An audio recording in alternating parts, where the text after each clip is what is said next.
Mga kaibigan, kasama natin ang tinaguriang Mr. Fearless. At baka hindi niya pa po nalalaman, siya po yung modelo ni ni Beato.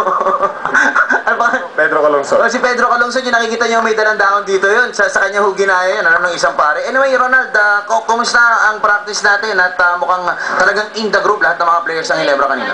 Kasi sobrang gigil na kami kasi hindi natuloy yung game namin nung Saturday sa Legazpi. So kailangan makakuha kami ng 8 tsaka na namin problemahin yung pang 9. Kailangan 8 nun. Pero Ronald, ano ngayon yung puso ninyo? Nabitin yung laro ninyo against Alaska, hindi ba medyo bumaba yung momentum ninyo considering na bago yun, meron kayong 6 consecutive wins?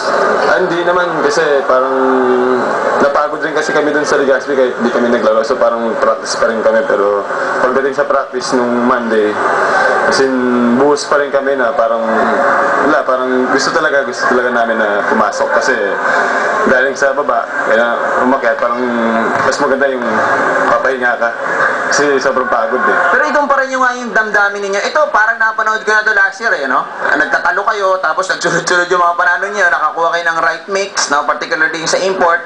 Pwede ba ihambing yung sitwasyon nyo ngayon dun sa last year na nangulilat kayo, tapos bumulusok kayo dire-diretso hanggang sa championship? Parang for me, almost, hindi naman pareho, but almost ganun na rin, pero yung si David kasi lahat nagagawa niya rebound, score, defense. So parang ganun rin kay Alexander, rebound, defense, and score. So almost the same siguro. Basta makakuha lang kami ng 2 wins na to, I'm sure nasa kami ulit, nasa class kami ulit. Pero Ronald, may mga binago ba kayo sa play ninyo, sa filosofiya ng team, sa mga sinabi ni Coach Jong, papasok dito sa semis at sa playoffs? The same, pa rin si Coach Jong, ang system, ganun pa rin, takbo pa rin kami ng takbo, pag wala, set. As long as may opportunity takbo kami, yun talaga yung ni Coach Jong. So running ka na pa rin? Ganun pa rin kasi maliliit nga kami, puro kami guards. Bukod na pa pwedeng asahan ng mga fans ninyo sa inyo?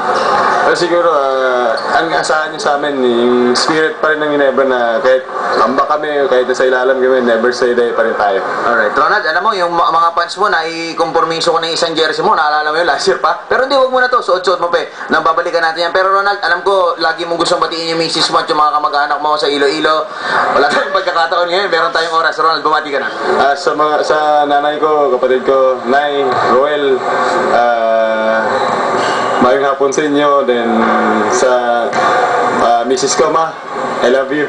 Sa mga fans ng Ginebra sa Iloilo, damo gitong salamat. Thank you. Thank you so much, Ronald Tuwid. Mga kaibigan, samantala, kung nais yung pwede manood dito ng yung mga fans sa practice nyo? Well, kailangan lang kasi maano yung guard na manunod sila.